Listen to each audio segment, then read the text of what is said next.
예배를 인도하다 보면 여러 얼굴들과 마주칩니다.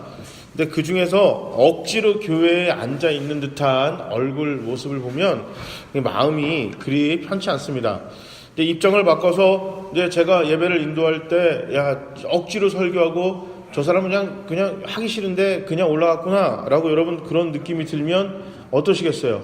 굉장히 불편하실 겁니다.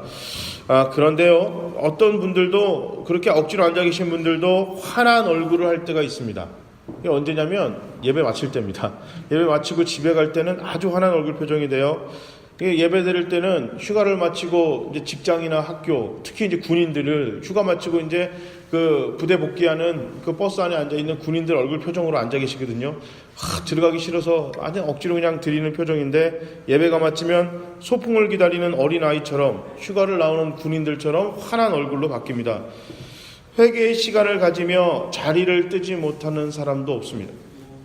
은혜를 받지 못해 분해하는 자도 없고, 어서 빨리 예배당을 빠져나가야 하는 사명감에 불타는 사람들이 대부분입니다. 이게 늦게 나가면 무슨 큰일이나 있는 것처럼 후다닥 먼저 나갑니다. 그 엘리베이터가 아직 이제 3층에서 막 내려갔는데 계속 그 내려가는 버튼 누르시는 분들도 있고요. 그냥 정 급하시면 걸어 내려가면 되는데 그것도 안 돼서 짜증이 내는 사람들도 간혹 발견하곤 합니다.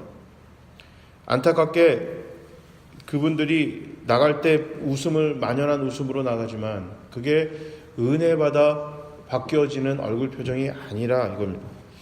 방금 예배가 마쳤음에도 오늘 설교 본문 또 설교 제목조차도 기도를 못합니다. 그런 예배를 드렸으니까 이제 앞으로 지내야 될 한 주의 삶이 어떨지는 불보듯 뻔합니다.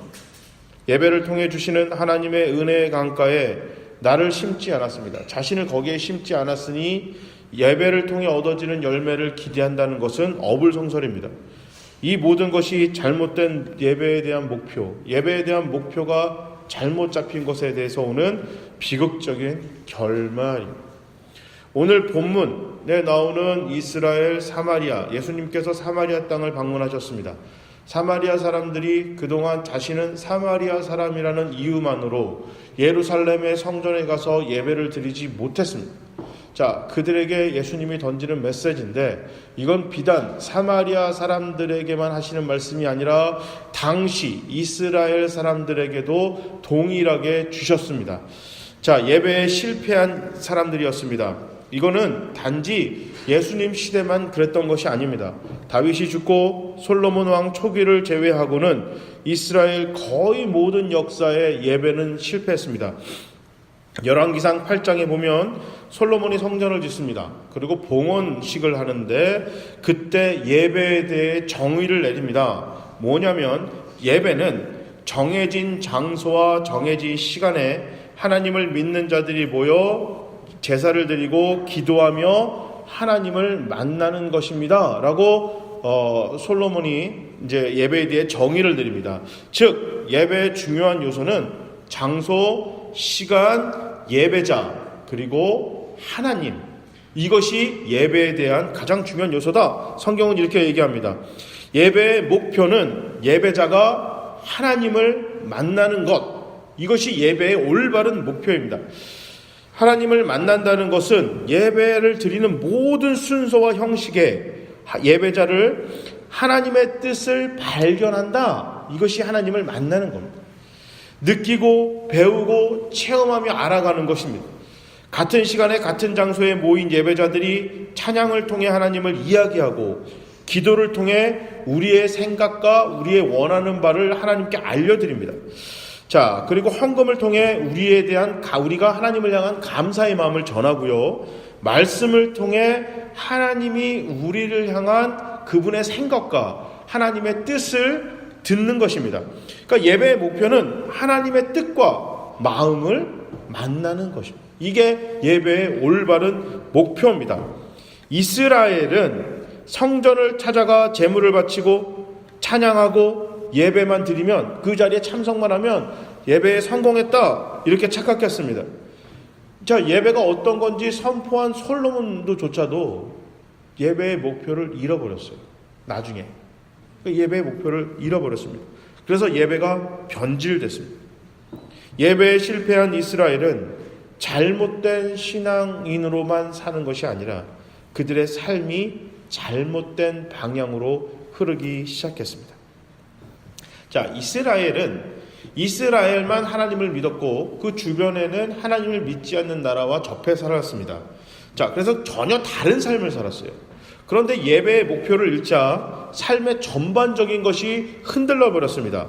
종교생활뿐만 아니라 그들의 생활, 관습, 정치, 삶의 모든 구석구석이 골마터져서 문드러졌습니다.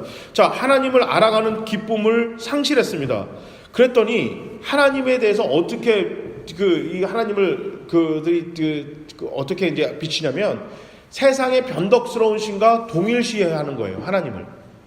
자, 세상에서는 그 당시에 이제 드리는 주변에서의 예배에 대한 찬양은 변덕스러운 신을 달래는 거예요. 우리가 마치 심청이가 인당수에 빠져서 누구를 달래요? 용왕신을 달래잖아요. 그러니까 무슨 용왕신에 대해서 감사와 기쁨으로 찬양을 드리고 제물을 바치는 게 아니고 용왕신이 화날까봐 제물을 바치는 겁니다. 마치 하나님을 그렇게 하는 거예요. 하나님이 화낼까봐 예배를 드리는 거예요. 지금도 그렇지 않나요? 예배 빠지고 가면 주일날 예배 안 드리고 여행 가면 하나님이 화난다고 생각을 하죠. 교통사고가 날지도 모르고. 그죠? 11조 안 드리면 꼭 11조만큼 손해보게 한다. 이렇게 하나님이 마치 하나님한테 잘 안 해주면 확 화가 나가지고 삐지는 분으로 생각을 하게 돼요. 지금 그렇게 변질시켜버렸어요. 하나님에 대한 감사, 하나님에 대한 사랑, 그분이 어떤 분인지를 만나는 예배 목표를 잃어버렸어요. 애시당초 그거에 관심이 없어요. 그냥 그 시간, 그 장소에만 가서 때우고 오면 됐다. 그러니까 누구를 만나든지는 상관없습니다. 누구를 만나는지. 그러다 보니까 하나님을 잃어버렸습니다. 찬양을 통해 찬양을 제대로 안 하면 성가대 조직을 이렇게 해야 돼. 자, 이제 그 다윗이 성가대 조직을 했어요. 그냥 다윗은 이게 무슨 하나님이 그렇게 하라고 한 것도 아니에요. 그 당시 이렇게 하면 하나님에게 너무 감사하니까 제사장들을 세워서 찬양하자 했는데 마치 이렇게 안 하면 하나님이 화낼 것 같은 거예요. 그거 그냥 그대로 이제 하면서 찬양하게 시켰습니다. 자, 11조 안 하면 그 당시 11조는 가난한 사람들에 대한 구제연금이었거든요. 곰곰이 생각하니까 아까운 거예요. 지금은 돈으로 내가지고 우리가 헌금을 돈으로 하잖아요. 헌금을 돈으로 하니까 이것이 뭐 예를 들어서 은행 가가지고 새로운 지폐, 완전히 새 지폐를 바꿔오던 헌 지폐를 내도 상관없잖아요. 돈의 그 가치는 없는데 예전에는 돈으로 헌금을 하지 않잖아요. 이 당시는. 그러면 곡식이나 내가 뭐 먹을 고기로 이렇게 헌금을 한단 말이에요. 그런데 자기도 못 먹을 곡식을 헌금을 하는 거예요. 11조는 해야겠고 이거 안 하면 찝찝하거든요. 11조가 교회에서 내는 의무 헌금이었어요. 다른 거는 의무적으로 하지 않았는데 11조만큼 하나님은 의무적으로 하랬거든요. 왜냐하면 그거는 교회에서 어려운 사람들 향한 구제연금으로 쓰는 거니까. 자, 그런데 자기들이 못 먹을 고기, 썩은 고기와 못 먹을 그 곡식들을 헌금하기 시작합니다. 11조를. 하긴 해야겠으니까. 자, 그런데 그걸 가지고 가난한 사람들은 어떻게 나눠줘? 이거 사람도 자기도 못 먹을 걸 하는데. 자, 이런 식으로 사람들이 변질돼 가기 시작했습니다. 그러니까 예배가 실패해지면서 사람들은 하나님을 더 이상 공경하지 않았고 오히려 하나님을 귀찮아하기 시작했습니다. 귀찮아하기 시작했습니다. 올바른 예배의 목표가 하나님의 뜻과 마음을 만나는 것이다. 이렇게 얘기를 했어요. 그리고 올바른 예배의 결과는 하나님을 향한 경외심이 생기게 됩니다. 그러니까 올바른 예배를 드리지 않기 때문에 목표가 상실하니 당연히 올바른 예배를 못 드리고 올바른 예배를 드리지 못하니 하나님을 향한 경외심이 생기지가 않습니다. 성경에서는 경외심은 두 가지 마음입니다. 두려움과 사랑입니다. 두려움과 사랑, 이 감정을 성경에서는 경외한다라고 이렇게 표현을 합니다. 자, 예배에서 하나님의 임재를 체험하면 나 자신이 아무것도 아님을 저절로 고백하게 돼요. 저절로. 그냥 위대하신 하나님 앞에 바짝 엎드리게 되죠. 내가 가진 것고 갖고 싶은 모든 것이 다 하나님께 속해 있음을 고백하게 됩니다. 이게 진짜 존경하는 분을 직접 만나게 되면 어때요? 혹시라도 내가 실수할까 봐 노심초사하잖아요. 노심초사해요. 그분 내가 진짜 존경하고 좋아하는 사람 만나면 막 이렇게 발 동동 구리잖아요. 우리 그 연예인을 좋아하는 10대 우리 청소년들 보면 그들이 좋아하는 아이돌이 등장하면 난리가 나잖아요.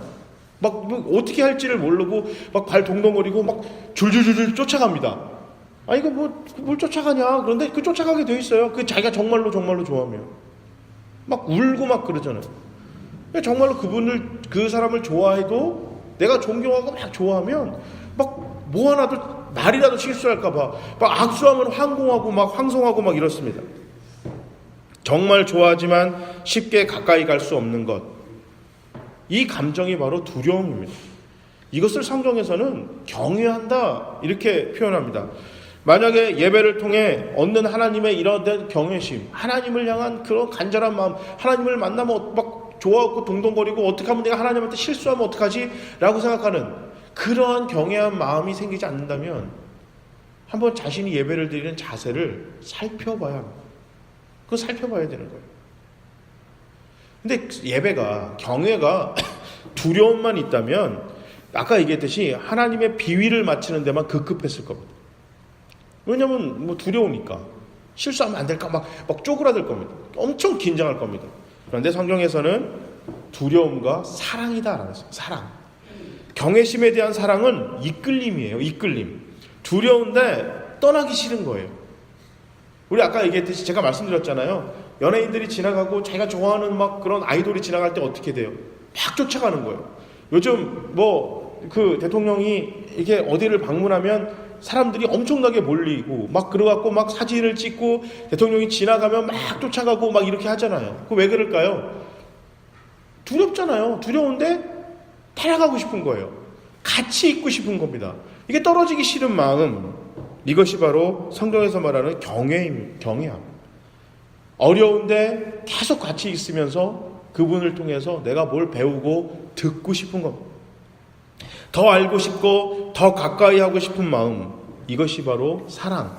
이 사랑의 마음을 성경은 하나님을 경외한다. 이게 뭘 통해서 이루어진다고요? 예배예요. 예배를 통해서 이루어지는 거죠. 하나님을 향한 경외심이 없다면 예배에 실패하게 됩니다. 잘못된 목표를 가지고 드리는 예배를 통해 하나님을 향한 경외심이 생겨날 수는 없습니다. 왜곡된 목표는 왜곡된 결과를 가져오는 것입니다. 하나님을 너무 무섭게만 생각하는 잘못된 두려움에 빠지든지 절제 없는 방종으로 사랑에 취하는 경우가 생겨나게 됩니다. 자, 우리가 영화관 갈 때를 한번 생각해 보시면 돼요. 예배를 향한 내 마음은 어떤가? 영화관 갈 때 어떠신가요? 시간 딱 맞춰 가시나요? 조금 일찍 가시나요? 조금 일찍 갑니다, 대부분. 그죠? 가서 팝콘도 사고, 이게 내 자리는 어딘가 한번 찾아보기도 하고, 그죠? 영화관 갈 때. 혹여나 주차 자리를 못 찾았든지, 무슨 차가 막혔든지, 무슨 이유에서든지, 영화관에 늦으면 어떡하죠? 완전히 세상에 최고로 죄송한 사람처럼 고개를 숙이고, 죄송합니다, 잠깐만 들어갈게요. 그래서 굉장히 조심조심 예배를, 그 영화를 보러 들어갑니다. 그런데 예배가 이런 한편의 영화를 보는 것보다 못한 취급을 당한다면, 이게 예배를 통해 무엇을 기대할 수 있을까요? 그런 예배를 통해 하나님을 공경하는 마음이 생긴다? 이건 불가능합니다. 예배를 중요하게 생각하지 않으니까 하나님을 무시하게 되고 하나님을 귀찮은 존재로 여겨지게 됩니다. 나 괜히 이게 예배는 또 왜 이렇게 자꾸 드리라고 그래? 아니 이거 예배 하나 없어지면 이렇게 편한데 왜 자꾸 이렇게 교회 나오라 그러지? 이런 생각이 들게 돼 있습니다. 잘못된 목표에 빠지게 되면 교회 안에 그 누구로더라도 부패한 기독교인이 됩니다. 그건 목사라도 예외가 없습니다. 누구나 그렇게 되어 있습니다. 예배가 타락해지고 내가 예배에 대한 목표를 잃어버리면 좋은 기독교인이 될 수가 없습니다. 모두가 그러지는 않겠지만 적잖이 사람들이 예배를 드림으로 그 안에서 하나님을 만나는 것으로 목적을 삼지 않습니다. 예배를 통해 하나님을 향한 경외하고 공경하는 마음이 생기기를 기대하지 않습니다. 하나님을 향한 경외심을 잃어본 자들에게 있어서 예배는 한없이 귀찮고 짜증스러운 것입니다. 그런데 꼭 치러야 돼요. 꼭 치러야 돼요. 이번에 명절 증후군이 있다고 그러잖아요. 명절 증후군. 그 명절 때 되면 뭐 이렇게 제사상을 차리고 막 그런 것 때문에 막 이게 막 부부싸움도 나고 막 가족끼리, 친척끼리도 사이가 안 좋아지고 한다잖아요. 왜 그럴까요? 이게 정말 귀찮고 하기 싫은데 아이고 꼭 해야 되나 이런 생각이 드는 어떤 그런 꼭 치러야 되는 의식이기 때문에 그래요. 제사를 드리는 게 정말 기분이 좋고 즐거우면 명절 증후군이 생기지 않을 겁니다. 근데 우리 예배가 마치 그렇게 우리가 받아들인다면, 그렇게 받아들인다면 기쁘지가 않은 거예요. 예배가 좋은 게 아닙니다. 불편하다라고 생각을 하기 때문에 어떻게 될까요? 그 예배를 통해 하나님이 좋을까요? 오죽하면 그런 얘기 했을까요? 조상 덕본 사람들은 해외여행 간대요. 제사 안 드리고. 조상 덕본 사람들은. 그죠? 우리가 제사를 드릴 때 그 제사 음복을 하고 뭐 하는 이유가 뭐죠? 그 고마움도 있지만 이 조상을 이렇게 잘 안 섬겼을 때 조상이 귀신이 돼서 우리 집안에 해코지 할까봐 그분을 달래는 것도 있는 거예요. 그죠? 어떻게 보면 그게 더 심할지도 몰라요. 그 조상님이 우리를 잘 지켜주는 것보다 우리한테 잘못하면 어떡할까? 보이지 않는 그런 시인에게 우리가 그런 식으로 제사를 드리니까 제사가 귀찮은 거예요. 우리가 마치 하나님을 그런 식으로 예배를 드린다면, 뭐 우리가 하나님에게 기쁘고 감사하고 하나님 만나는 좋은 그런 즐거움으로 그런 기대함으로 예배를 나오는 게 아니라 그냥 예배를 안 드리면, 우리가 와갖고 찬양을 제대로 안 하면, 우리가 주일날 안 빠지고 뭐 예배를 드려야지 그거 빠지고 교회를 딴 데를 가면 마치 하나님이 우리에게 벌 줄 것처럼, 그러니까 하나님 화날까봐 달래는 예배를 드리는 그 예배를 통해 무슨 하나님에 대한 경외심과 사랑이 생기겠냐? 없습니다. 그래서 예배가 재미없는 사람들은 크게 두 가지 특징이 나타납니다. 첫 번째, 짧게 드리는 예배가 좋은 거예요. 예배가 짧을수록 좋습니다. 그리고 두 번째, 이렇게 형식에, 이렇게 이 포맷이 되게 시스템적으로 이런 게 너무너무 잘 돼 있는 거. 마치 그 카톨릭 예배라든지 이런 것처럼 그냥 형식적인 거에 취하는, 그럼 마치 우리가 무슨 오페라나 이런 거를 보는 것처럼 그런 우아하고 멋있는 형식에 취하는 경우, 이 두 가지가 형태로 드러납니다. 이게 둘 다 잘못됐거든요. 만남에 있어서 시간과 재미, 의미 있는 행사들이 중요하지 않다라고 하는 건 아니지만, 중요하지만 만남의 본질은 아니잖아요, 그게. 만남의 본질은 그 만나는 사람에 대해서 알아가고, 그 사람을 만나고, 그 사람과 이야기를 나누고, 그 사람과 함께 시간을 보내는 것, 이게 중요한 거지. 그냥 만났다는 그 사실, 어디서 만났다는 그 장소, 그냥 2시간 만났으니까 이것이 정말 그 만남의 본질이 돼버리면요, 재미가 없어지는 거예요. 재미가 없어요. 오늘은 또 뭐하지 만나서? 이렇게 되는 순간 그 연인 관계가 무슨 좋겠어요. 그냥 만나는 것 자체가 흥분이 되고 만나는 게 기분이 좋아야지, 이거 만나서 뭐하냐? 이거 뭐하지? 뭐 또 계획 안 짜면 또 혼나겠지? 이런 생각 갖고 있으면 만나는 게 부담스러운 거예요. 좋은 만남이 되어질 수가 없습니다. 예배를 통해 하나님 만나기를 기대하는가? 설교는 저는 이렇게 하지만 저에게 스스로 계속해서 질문해 봤습니다. 나는 오늘 예배를 기대하나? 설교하는 사람이니까 이렇게 이런 생각을 가질 때가 있어요. 성도들이 설교의 은혜를 잘 받고 아멘 많이 하고 얼굴이 이러면 나는 예배를 잘 들었구나 해서 착각에 빠질 때가 있어요.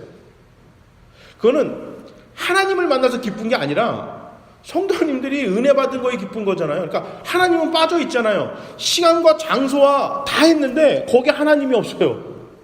나랑 하나님과는 없는 거예요. 그럼 어떻게 되죠? 이게 무슨 얘기냐면, 자, 나랑 여자친구랑 내 여자친구의 친구들을 만났는데 내 여자친구가 어떻게 반응하는지는 관심 없고, 여자친구들이 나의 하는 행동을 보고 내 애인의 친구들이 기뻐했어요. 야, 네 남자친구 멋있다. 그럼 그거 난 좋은 거야. 근데 실제로 내 여자친구는 나의 어떤 행동 때문에 좋았는지 기뻤는지, 아니면 슬펐는지 화났는지 난 몰라. 그럼 어떻게 될까요, 이게? 그러면 나중에 둘이 만나는 건 좋은 게 아니에요. 자꾸 내 친구들하고 만나든가 주변 사람들을 통해서 나는 좋은 남자친구다라고 그걸 인정받기 위해서 여자친구를 만난다면 이 만남은 크게 잘못된 거예요. 목사가 그런 착각과 그런 실수에 빠질 때가 많은 거예요. 물론 성도님들이 은혜 받고 좋고 예배가 막 그 화려한 예배를 드리고 막 이러면 그거에 하나님 감사합니다 하고 은혜 받을 수는 있으나 그게 만남, 은혜 예배의 본질은 아니라는 겁니다. 저도 예배자잖아요. 저도 예배를 드리는 사람으로서 나는 과연 나에게 하나님이 임재하시는 하나님의 은혜를 나는 사모하고 있는가라는 생각에 고민해보면 오늘 드리는 예배, 이 설교, 찬양, 기도, 이 예배를 인도하는 순서에 나는 하나님을 만날 준비가 되어 있는가라는 거예요. 나는 스스로 질문할 때 나는 무슨 기대감으로 오늘 교회에 나왔는가? 운전하면서 교회까지 갔는데 무슨 생각을 가지고 난 교회에 왔을까? 무슨 생각을 가지고 나는 운전을 했을까? 너무너무 예배를 드리고 싶고 너무너무 하나님을 만나고 싶다라는 생각을 가지고 왔는지 주일이니까 넥타이는 안 삐뚤어졌나? 머리는 어떻게 이게 왁스가 잘 먹었나?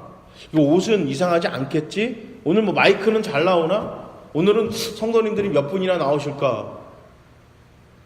지난주에 이게 제가 노로바이러스가 걸려갖고 속이 안 좋았는데 오늘은 괜찮다? 요즘 계속해서 알러지 때문에 제가 목이 굉장히 건조해져서 기침도 나오는데 이번 주에 오늘은 기침이 안 나왔으면 좋겠는데 이런 생각으로 머리에 꽉 차 있다면 예배에 대한 기대치가 하나도 없는 거예요. 예배에 대한 기대치가.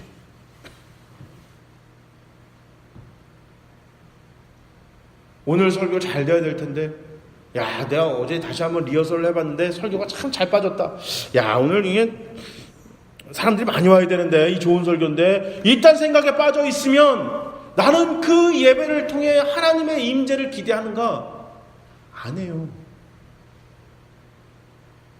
끝나고 식당 공사 빨리 내려가야 되는데 오늘은 이게 반찬이 이게 뭐가 문제인데 이거에 사로잡혀 있는데 어떻게 예배를 통해 하나님을 만나겠냐는 거예요.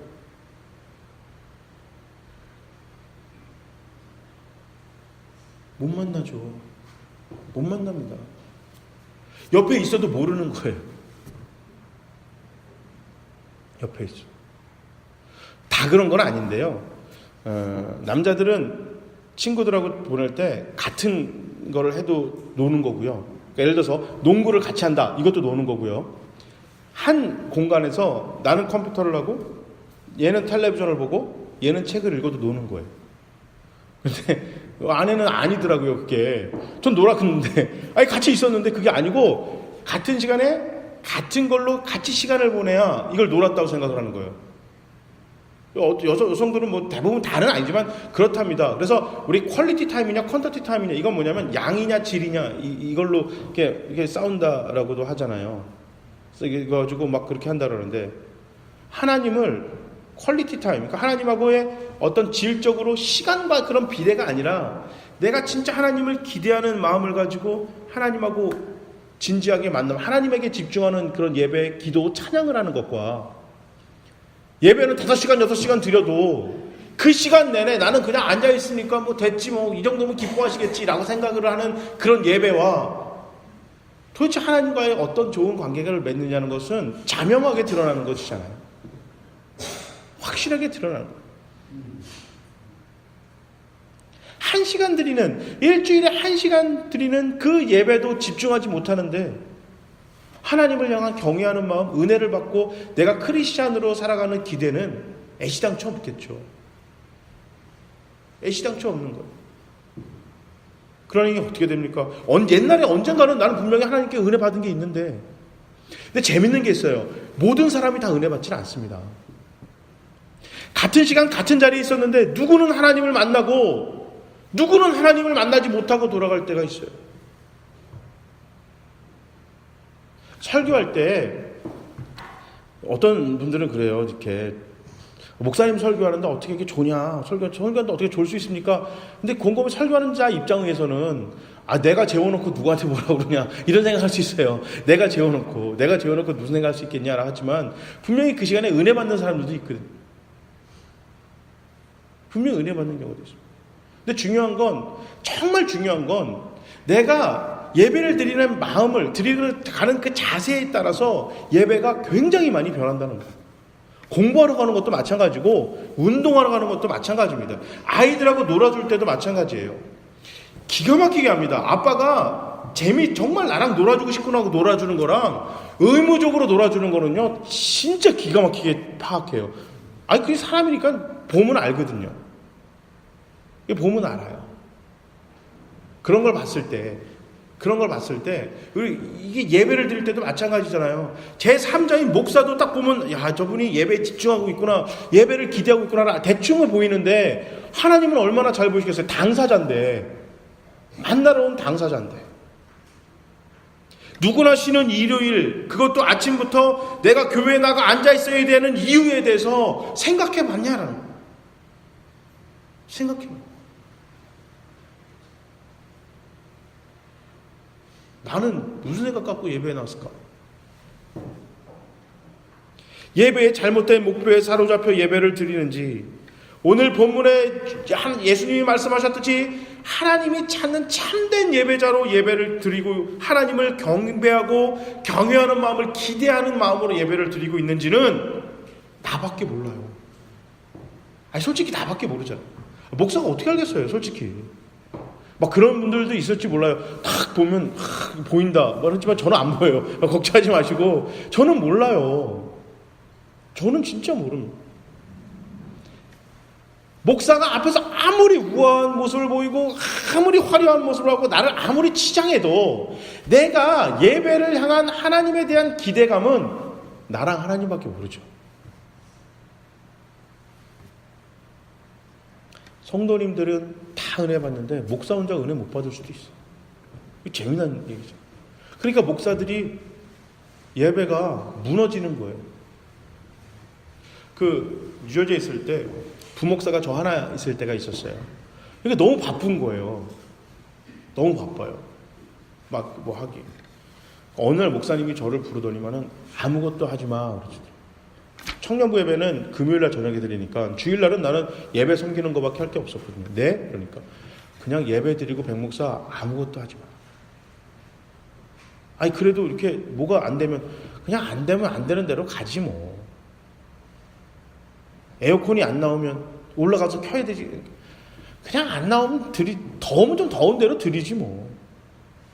설교하다가 내가 진짜 더우면 내가 양복 벗을게. 성도님들한테 벗으라고 할게. 목사가 일하다가 예배를 못 드리면 어떡하나. 일하다가. 기가 막히죠. 그래서 그 목사님이 성가대를 없애시려고 그러셨어요. 없애셨어요, 결국. 성가대 하시는 분들이 짧게 설교할 때 보니까 성가대가 끝나면 탁 맥이 풀려가지고 멍하는 걸 보는 거예요. 성가대 하시려고 예배를 드리는 게 아니지 않습니까? 그냥 성가대를 안 하고 예배에 집중하는 게 훨씬 좋아요. 성가대도 없애고 식당도 없앴어요. 밥 먹는 것도 없어요. 주차 봉사나 이런 거는 일부 예배 드리신 분들, 그냥 예배 드리신 분들께서 자발적으로 했어요. 장로님들이 하셨어요. 그래도 교회에서 그 교회는 장로님들이 안내 보고 장로님들이 주차 봉사하십니다. 그거를 이렇게 바꿔서 연세 있으신 분들이 하는 걸로. 그리고 이렇게 예배에 집중하지 못하는 모든 조건들을 하나씩 없애면서 예배가 살아나는 걸 봤습니다. 예배 드리는 자가 목사라고 은혜 받는 게 아니에요. 목사라고 예배에 집중하는 게 아닙니다. 예배에 얼마나 집중하냐 아냐는 하나님을 만나는 경외에 대한 기분, 내가 예배에 대한 목표를 바로잡는 거는 나랑 하나님밖에 모릅니다. 그렇기 때문에 예배의 은혜를 받냐 안 받냐는 것은 목사가 굉장히 중요한 위치에 있고 좋은 설교, 찬양, 시스템 모든 것이 그것이 영향을 주는 건 사실이지만 가장 중요한 건 내 마음 자세입니다. 하나님이 나에게 은혜 줄 마음이 없다면 모를까, 성령님이 나에게 은혜 주기를 기다리고 있는 한 내가 은혜를 못 받는 가장 큰 이유는 내 마음 자세가 잘못되어 있기 때문입니다. 지금 우리 주님이 우리의 마음을 두드리고 있습니다. 예배는 하나님이 여기 앉아 계시다가 여기 의자에 앉아 계시는데 우리가 찾아오는 게 아니고요, 우리가 시간과 장소를 정해서 하나님을 초청하는 겁니다. 이게 예배입니다. 그러니까 우리가 주인이고 하나님이 초대받아오는 손님이에요. 손님을 초청하는 주인의 마음을 가지고 드리는 것이 예배입니다. 과연 나는 매주일 일주일에 한 번 만날지, 매일 새벽기도 때 만날지, 수요예배도 오시고 금요일도 오시면 자주 만나시겠죠? 하지만 나는 사정상 일주일에 단 한 번밖에 우리 주님을 만나지 못한다면 내가 과연 어떤 마음을 가지고 하나님을 초청하는가? 한번 진지하게 고민해 보시기 바랍니다.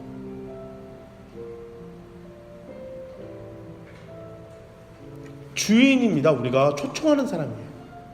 이게 성경에서 말하는 예배에 대한 본질입니다. 하나님, 우리의 예배에 오시옵소서. 이게 예배에 대한 초청이었어요. 이게 예배에 대한 정의입니다. 이게 목적이에요. 그런데 우리는 마치 우리가 손님으로 초대받아가는 사람처럼, 아니 마치 남의 집 파티 잔치에 가서 구경하는 구경꾼처럼 예배를 드리고 있으니, 만약 그렇다면 지금 앞에서 나만 바라보시 계시는 손님인 나의 손님, 나의 그 주님, 그분을 수도 없이 못 만나는 그런 예배를 통해 나의 믿음이 성장하고 내가 하나님을 향한 경외심이 생긴다는 것은 거짓말입니다.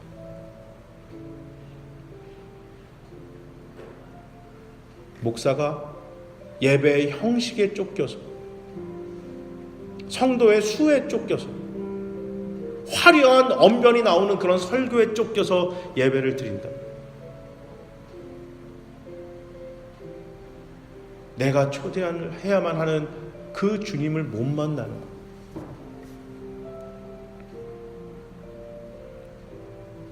오직 하나님께만 집중합시다. 이왕 드리러 오셨으면 시간 우리 하나님께만 집중합시다. 고작 1시간 남짓 드리는 예배에 집중 못한다면 내 삶을 하나님께 맡길 수가 없습니다. 올바른 예배의 목표로 하나님을 예배함으로 다른 누군가의 생명과 풍성한 삶, 나의 생명과 나의 풍성한 삶이 이루어지기를 주님의 이름으로 축복합니다. 아멘.